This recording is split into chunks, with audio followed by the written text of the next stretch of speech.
अध्याय 4 श्लोक 41 भागवत गीता। योग संन्यस्त कर्माणम ज्ञान संचिन्न संशयम आत्मवंतम न कर्माणि निबधन्ते धनंजय। अनुवाद।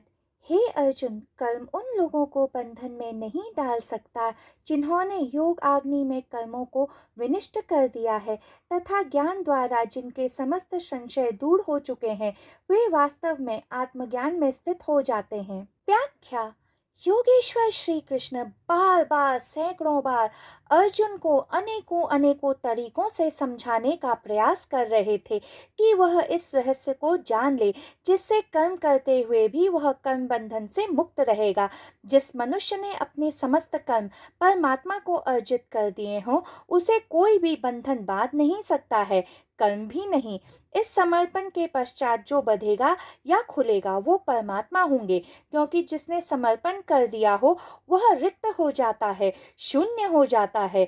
जो शून्य है उसका मैं अर्थात अहंकार नष्ट हो जाता है, क्योंकि अहंकार कहता है मैं हूँ, किंतु समर्पण कहता है तू है। इस कारण इस पृथ्वी पर समर्पण करना, प्रेम करना इतना कठिन है, क्योंकि जिससे मनुष्य प्रेम करता है उसे वह कई अपेक्षाएं करता है। अपेक्षाएं वहाँ होती हैं जहाँ मैं अर्थात अहंकार शेष होता है, किंतु जब तक मैं होता है तब तक प्रेम हो ही नहीं सकता है। प्रेम तो वहाँ होता है जहाँ मैं केवल तू हो जाता है।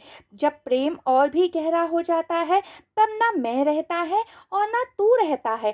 तब योगेश्वर श्री कृष्ण कह रहे थे, हे धनंजय, फिर कर्म का कोई भी बंधन शेष नहीं रहता है। ऐसा मनुष्य मुक्त हो जाता है, क्योंकि उसके कर्म बंधन योग अग्नि में नष्ट हो जाते हैं। अग्नि पवित्रा है, कुछ भी डालो इसमें भस्म हो जाता है।